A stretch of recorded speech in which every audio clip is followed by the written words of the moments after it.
Ah ouais. Attends, pour l'allumer, faut appuyer 2 fois en haut. Toi, t'es un bâtard. Hein. Ok. Ah, c'est la clé là.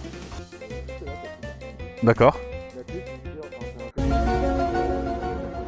D'accord. Et là, pourquoi c'est comme ça là? Ah putain. Ah ouais. Quelle dinguerie. Incroyable. Ah, ça va te faire un choc thermique là. Hein. Qu'est-ce que j'ai fait elle? Bon, je sais pas. Waouh. Ouais, je lui bousille ses rétros, mais vas-y, c'est la famille. Hein. Ok, ma toute première fois sur une CF moto. Alors j'ai fait exprès de venir avec Moser pour pouvoir faire un comparatif, on va dire, honorable. Parce que bon, c'est sûr que si j'avais pris le H2, que je sortais d'un H2 et que 10 minutes après j'enchaînais là-dessus, je pense que mon objectif, enfin mon avis n'aurait pas été objectif. Putain, la poignée de frein avant, t'as aucune course. C'est très dur.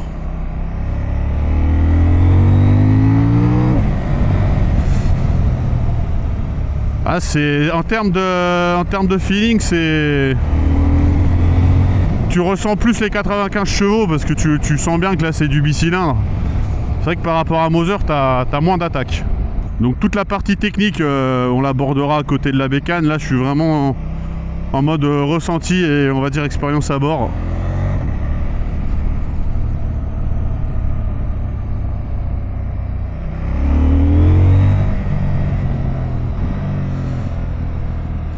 Alors c'est une position par contre assez... C'est pas que je suis mal à l'aise, mais c'est un peu particulier, je trouve. T'es plutôt bien à bord, mais c'est vrai que t'as les pieds assez en arrière. Pourtant, t'as les pieds relativement bas. Je suis très droit, par contre, sur la moto. Putain, je suis vraiment hyper droit. Mais je pense que, tu vois, le fait qu'il y ait un sort de demi-guidon et pas de guidon, ça doit probablement changer en termes de position. Ouais, par contre, oula, qu'est-ce qui se passe? Ok, elle a fait première, deuxième, point mort. Petite blague du shifter. Bon, par contre, ça avance bien. Hein. Là, ça me donne plus de sensations en termes de poussée que Moser, qui a un 4 cylindres en ligne. FZS 6 en phaser. Même puissance, hein. Je crois que c'est peut-être à 1 cheval près, mais sinon, c'est vraiment la même puissance. Ah, le moteur il est vraiment intéressant parce que t'as vraiment tout ce que le 4 cylindres a de mieux à t'offrir, c'est-à-dire quelque chose de très nourri, de très rempli, dispo très tôt, donc c'est vraiment agréable. Et t'as pas tant que ça une sensation de creux en sortie de mi-régime. Ça reste vraiment sympa. Putain, par contre, le feeling du frein avant, c'est peut-être une question de goût, hein, mais putain, moi j'aime pas. Hein. Je trouve en fait le frein avant, il est très dur, très dur. Ça contraste d'ailleurs avec les autres freins. Typiquement, le frein arrière est très doux. L'embrayage, pareil, c'est un chamallow. Alors que le frein, non seulement il est dur, mais en plus ça freine pas tant que ça, quoi. Enfin, le mordant, c'est pas ça. Hein. En fait, une poignée dure et le frein est... Alors ça freine, hein, mais c'est une question de feeling en fait. C'est comment ce freinage t'est apporté entre ce que tu mets dans ta main et ce que tu ressens au niveau des roues de la bécane. C'est particulier. Je trouve que c'est imprécis en fait. Et Dieu sait que le freinage de mon phaser, c'est pas une référence. Hein. Le shifter, par contre, ça va tout seul. Hein. Je monte, je descends, je monte, je descends, je monte, je descends. C'est incroyable de facilité. Il passe vraiment tout seul. Tout seul. Ah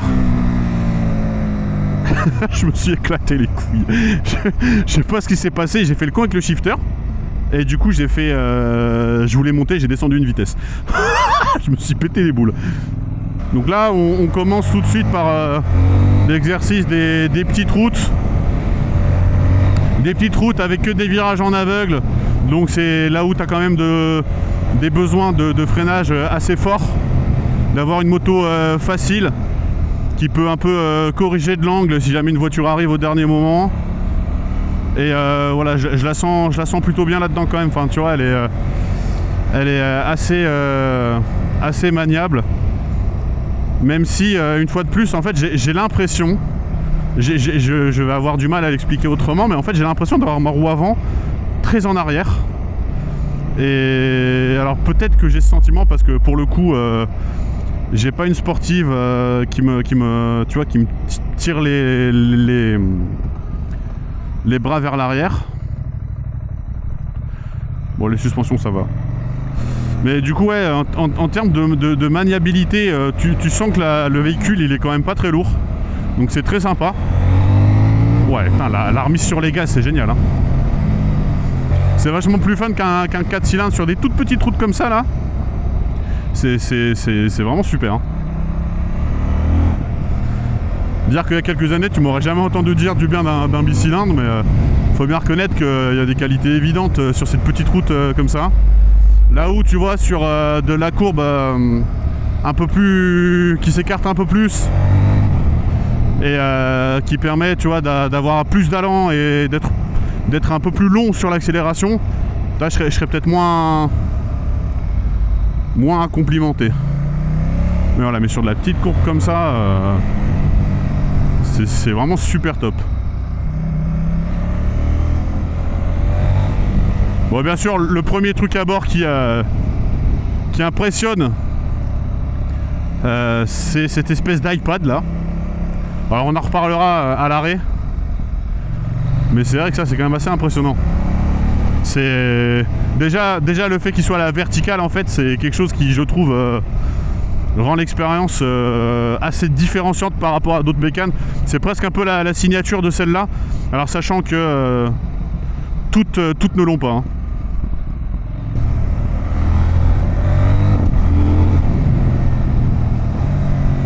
Ouais, le shifter il passe vraiment tout seul. C'est vraiment c'est fluide en fait. RAS. J'aime pas les shifters qui sont trop mous. Et celui-là accroche quand même un petit peu, donc rien que pour ça, tu vois, je le mets dans la catégorie des shifters sympas.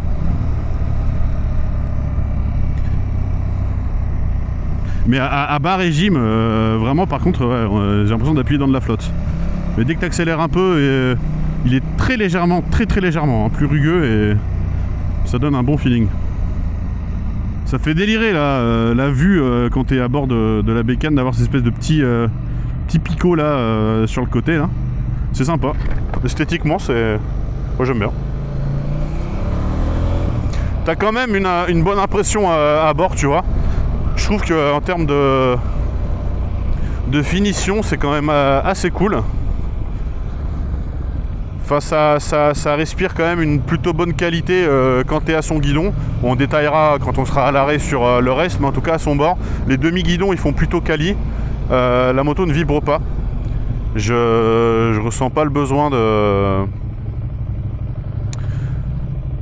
d'avoir mes mains en permanence sur le guidon en ayant peur d'un guidonnage ou quoi. Je la trouve plutôt bien équilibrée. Il y a un régulateur, attends, je vais essayer de le mettre. Je sais pas comment on le met.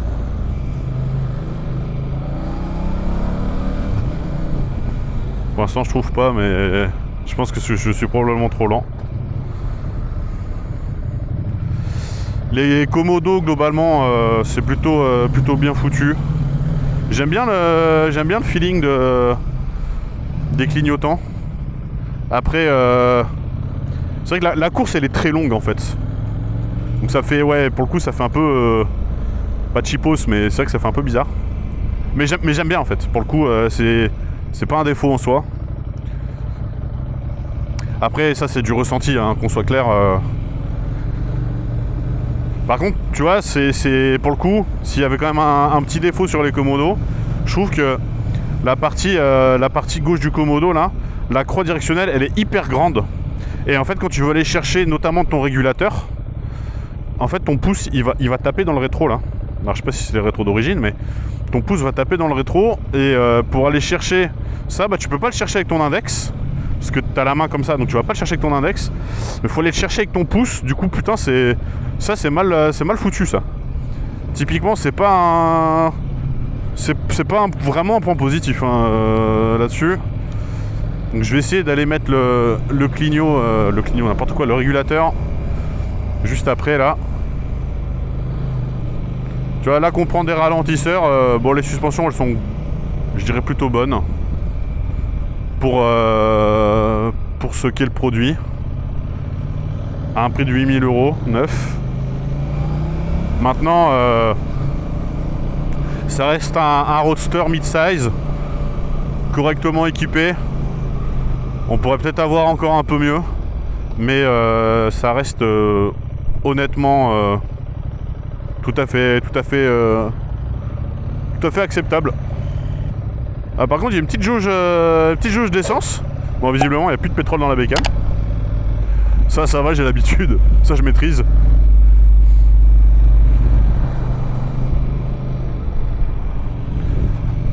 En fait, ouais, c'est vraiment... les bras sont très écartés, tu vois, même par rapport à... Je compare pas une sportive, hein, je compare même à Moser, hein, tu vois, à mon Phaser 600. J'ai l'impression d'avoir les bras plus écartés, d'avoir les fesses un peu plus hautes. Je suis vraiment en position très droit comme maïs, je suis très assis, quoi. Et pour moi, du coup, c'est une position assez peu naturelle. Ah, par contre, je suis en train de récupérer de l'essence, là. Je pense que le fait d'avoir été en descente... Ah, j'ai reperdu de l'essence. Donc on est en plein mois d'août. Aujourd'hui, on a de la chance, il fait pas trop chaud, mais il fait quand même bien chaud. On est à l'arrêt, là, tu vois, depuis tout à l'heure, on se tape des feux rouges. On va pas très vite. Et la moto ne me brûle pas. Ça, c'est vraiment un vrai confort. Tous ceux qui seraient intéressés par cette bécane pour aller taper un peu de la ville... soyez rassurés, vos bijoux les plus intimes ne connaîtront pas de chaleur qui vous chauffera plus que de raison. Donc non, ça c'est vraiment un gros point fort de ne pas avoir les couilles sur la plancha. Ça paraît bête, hein, mais c'est vraiment quelque chose qui peut vite rendre fou. Ah. C'est quelque chose qui peut vite rendre fou quand tu fais régulièrement de la ville, et là c'est vraiment top. En plus, l'architecture du moteur fait que le moteur est très fin. Donc tu vois, là j'ai les pieds de chaque côté de la moto. Je peux vraiment resserrer mes pieds. Je suis pas embêté, mais mes jambes ne tapent pas dans le moteur. On sent le mec qui a ridé une GS il y a pas longtemps. Troisième reprise. Oh, c'est poussif, hein. Oh, oh putain. Pour les cyclistes qui doivent être deg.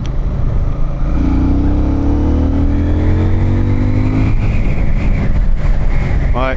Bon, tu vois, c'est un peu ce que... Bon, c'était évident, mais c'est un peu ce que je pensais. C'est vrai que quand tu commences à dépasser les 7-8 000, après ça rupte à 10, hein, je crois. Bon, il n'y a plus rien. Mais bon, c'est normal, hein, c'est un bicylindre. On va pas faire les choqués ni les surpris. Le bicylindre, c'est vraiment ça, c'est ce côté... Les bicylindres, c'est ce côté, voilà, t'as tout en bas et t'en as moins en haut, et c'est la concession. Maintenant, bah, quand t'achètes ça, tu l'acceptes, hein.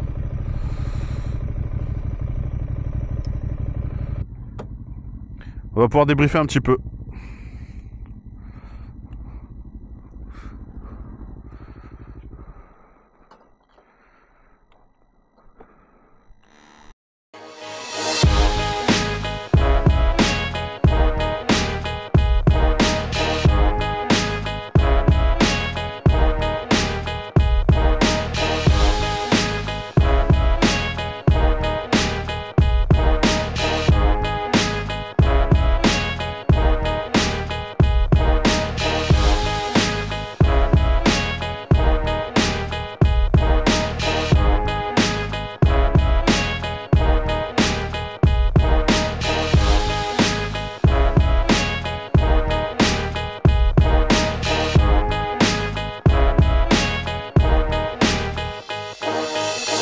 Bon, c'est ma toute première fois avec une CF moto.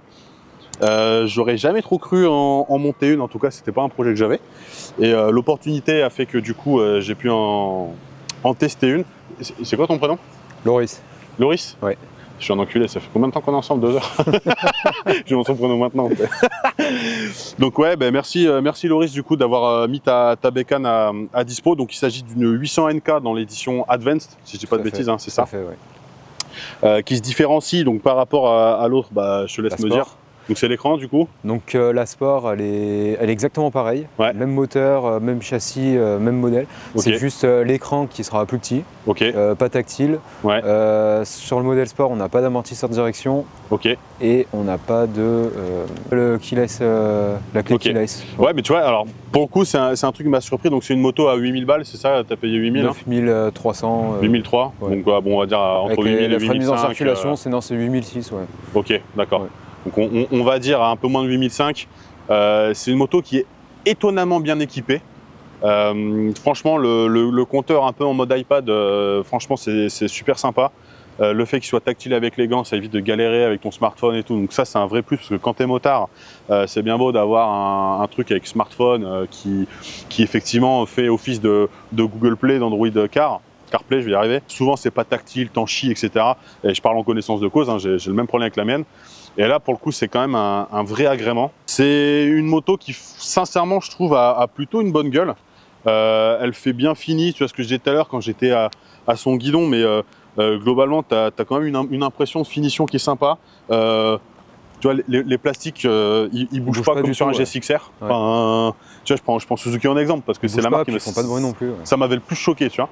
Franchement, ils bougent pas. Alors après, par contre, de mon avis, tu vois, mais les plastiques ici, ça fait quand même un peu de cheapos. Un peu plus. Ouais. Mais c'est la matière en fait qui fait un peu cheap. Par contre, tout le reste, là, tout le plastique peint. Ouais. La qualité d'assemblage, putain, je prends l'accent allemand. La qualité d'assemblage, parce que c'est un moteur autrichien, c'est pour ça. Enfin, il y a vraiment pas à rougir quand tu la compares à certains constructeurs européens.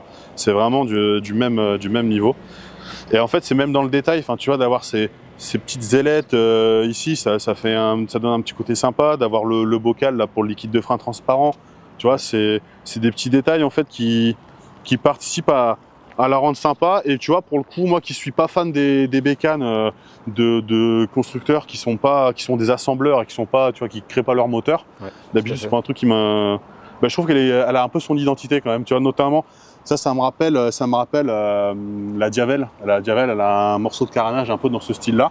Mais il est vraiment dessiné différemment. Il rentre bien dans la bécane. Et tu vois, même cette espèce de petite ailette là, que je trouve plutôt cool. Bah, pour moi, ça participe à lui donner une gueule, à lui donner une identité. Et tu vois, je trouve que ça fait pas Suzuki X, Ducati X version copie chinoise, tu vois. Donc non, vraiment sympa. Par contre, on est d'accord que ça c'est pas la selle. C'est la selle passager. Oh, c'est du plastoc. Elle est en plastique. Ouais. Elle est, bah c'est du simili-cuir, hein, c'est du plastique. C'est plus simili que cuir. Ouais, c'est vraiment pas ouf. Là, bon, la selle, elle est quand même pas hyper épaisse, mais globalement, non, là, ça va, on est confortable. Ouais, franchement, là, en fait, on s'enfonce franchement bien. Bon, je ferai pas 6 heures de route, mais. Ouais, mais bon, enfin, j'ai envie de te dire, tu vois, la selle du HGO, c'est une planche à découper, donc globalement, franchement, c'est pas mal. Enfin, tu vois, on voit que je m'enfonce bien. Mais là, le passager, il morfle. Hein. Ouais, le passager, frère, tu prends un trottoir, le mec, il. C'est fini. Ah ouais, non mais. ça rend du foutage de gueule. Ouais, bon, la selle passager, carton rouge. Mais en attendant, tu peux prendre un passager. Ok. Donc on est sur une brelle de 186 chevaux. Kilos. 180 chevaux. Calmons-nous. 186 kilos. Ouais, ça serait pas mal après. Ah, ça serait incroyable. Ça serait sympa. Mais ils ont une version supérieure en termes de puissance. Non, je crois que c'est la plus haute. Ça, c'est ce qu'ils font de plus haut, ouais. De mieux, en fait, au final, de mieux fini. Ils font des roadsters, des trails, je crois aussi. Ouais. Mais je crois que le 800, c'est le plus puissant qu'ils ont actuellement. Ouais. Ok, ça marche. Bon, j'imagine qu'un jour, ils auront tapé un 1290. Ouais, mais non, je sais pas. On verra bien. Ouais. La nuit, quand tu roules avec, le phare, ça va? Il éclaire bien ou... Le phare, franchement, il éclaire bien, ouais. Enculé. Le phare, ouais, non, il éclaire vachement bien, ouais. Ok. Ah ouais, on y voit bien la nuit. Ok, ouais, genre, il éclaire de façon large. Ouais, c'est assez large. C'est pas vraiment centré au milieu. Ouais, c'est le problème parce que quand tu as un éclairage qui est trop resserré, quand tu tournes, tu regardes où tu vas dans le virage, c'est ça. Tu vois que de la merde. Donc, Non, on voit assez bien la nuit. Ok, super. Du coup, tu disais? Je disais que le klaxon, là où ils l'ont mis, c'est vraiment merdique. Ils auraient pu au moins le cacher, quoi. C'est vrai que ça fait un peu oreille de Mickey qui s'est perdu. Ça fait vraiment truc rajouté, quoi. Tu sais, les mecs, ils ont construit la moto, ils sont déjà, on a oublié le klaxon, ils l'ont rajouté au dernier moment, quoi. J'avoue que ça fait un peu cet effet-là, quand même. Bon, en tout cas, on a vu qu'il sonnait bien tout à l'heure. Ah oui, il sonne bien, mais mal placé. Moi, ce qui me surprend, c'est comment ta ligne là, elle lèche, mais c'est même plus que lécher, quoi. C'est vraiment, elle suce ton bas carter là. Ouais. Là, c'est assez impressionnant, je trouve. Et pour le coup, j'allais dire des deux côtés, mais non, que d'un côté. En fait. Ouais, non, que d'un côté. Ouais, que d'un côté, ok. Bon, est-ce que tu peux me montrer ton tableau de bord, Jarvis, qu'on voit un petit peu là comment ça fonctionne. Déjà, tu m'as dit, il y a un truc de fou, c'est que ça détecte avec le téléphone. Tu lances l'application directement, si t'as pas la clé avec toi. Donc en fait, t'es même pas obligé d'avoir la clé, quoi. Non, et le contact normalement doit se mettre. Voilà. Ok. Ah mais c'est plus sympa comme ça, parce que tout à l'heure, Waze il s'est déconnecté et du coup je voyais ouais, soit tu peux avoir un grand écran, soit tu peux le scinder en deux et tu peux avoir CarPlay en bas. Ok. Ou sinon, directement l'instrumentation d'origine. C'est tactile avec le gant moto? Ouais, avec le gant, ouais. Ok. Nickel. Tu vois, j'ai pas essayé, mais vas-y, tu sais quoi, je vais être joueur. Je vais prendre un gant. Ok. Pourquoi ça clignote quand... C'est quoi ça? Ça, c'est la réserve. Ah ouais, j'avoue. Ok. Ok, pas mal, putain, là, ça fonctionne. Ok, bah ça c'est un vrai truc bien, ça. Au-delà de 30 km/h, il se coupe le tactile. D'accord. En dessous, tu peux... si tu es sur Spotify par exemple, tu peux rechanger. Ah, donc en fait, tu as une sécurité. Donc en fait, il faut que tu sois à faible allure pour contrôler sur le tactile. Ou à l'arrêt. Ou à l'arrêt, ok. C'est ça. Putain, ouais, je sais pas, moi j'aurais presque fait l'inverse, tu vois. C'est-à-dire, vu que tu as une bonne allure, ouais, non, c'est con. Bah...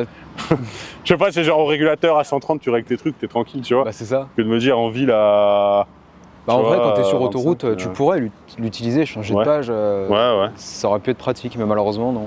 Ok. Par sécurité, non, ils l'ont coupé. Ok, bon, après, ça s'entend, hein, c'est pas déconnant de ouf. J'ai l'air con avec mon monogant là. Et tu peux pas télécharger des applis en mode. Non. Google, genre Red Shadow Legends. Non, pas du tout. Pokémon Go, moi je mettrais Pokémon Go direct, mon gars. Je capturerais des gros Pikachu sur la route. Je serais refait. Tu peux lancer les mises à jour. Ok. Via le téléphone directement, il y a une application. Après, d'accord. C'est vraiment ces modes de conduite que tu peux changer. Donc là, tu peux connecter un intercom ou ton téléphone directement. Ok. Voilà. Bon, ça c'est c'est sympa parce que ça donne vraiment une impression de customisation, tu vois, par rapport, je pense, la première moto où j'avais vu que tu avais du clignotant qui se déclenchait en freinant, c'était la CB650. Ouais. Et je trouve ça sympa de dire, j'en ai pas forcément envie, si je veux le virer, je le vire. Moi j'en veux pas, genre je suis sur circuit ou tu vois, ou je peux le désactiver. Ouais, je le vire. C'est ça. Ok, sympa. Tu peux le désactiver, ça c'est la luminosité. Ok. Ouais, finalement c'est très proche d'un smartphone. Ouais, c'est ça, après Android, voilà, c'est les... Ouais. C'est sympa que tu aies quand même une partie vraiment multimédia. Après, je pense que pour le coup, tu as un intercom, tu pilotes sur l'intercom. Ouais, c'est ça. Tu rentres pas dans les menus en mode. Quand l'intercom il est connecté, je change ma musique comme ça. Là, je peux monter le son ou le descendre. Ouais, directement avec le commando. Voilà, c'est tout. Après, l'écran, honnêtement, c'est vraiment pour Waze, quoi. Ouais. Le restant du temps, tu touches jamais. Au final, tu t'amuses au début avec, mais après, tu touches plus réellement. Voilà. Petit mot de la fin pour toi ou non, on a fait le tour? Bon, on a fait le tour, hein, ouais. Putain, faut que j'arrête avec ce bouton. Tu veux qu'on partage ton Insta, un truc ou pas? Ouais, si tu veux. Ouais, si toi tu veux. Moi, ça, c'est Lolo 69140. C'est Lolo 69140. Allez, ça marche, on le mettra, en description. Voilà, si vous avez des questions, pour ceux qui seraient intéressés pour s'en prendre une, n'hésitez pas à lui demander, il sera un plaisir de vous répondre. Je dis ça, j'en sais rien, mais tu te feras plaisir. Ouais, pas de souci. Il n'y a pas de souci, s'il y a des questions ou quoi, il n'y a pas de souci. Ah bah allez, super, génial. En tout cas, merci beaucoup d'avoir checké cette vidéo, les gars. J'espère que ça vous aura fait plaisir de voir quelque chose d'un peu différent. Alors, c'est peut-être pas une moto qui fait rêver. En tout cas, c'est une moto qui est assez différente et qui a des choses à dire. Donc, voilà, n'hésitez pas à me dire ce que vous en pensez dans les commentaires et si elle peut éventuellement vous plaire. Des bisous! Oubliez pas de vous abonner, la cloche, tout ça, le commentaire, hein, vous connaissez. Hein. Allez. Putain, elle est où la béquille? Hop là.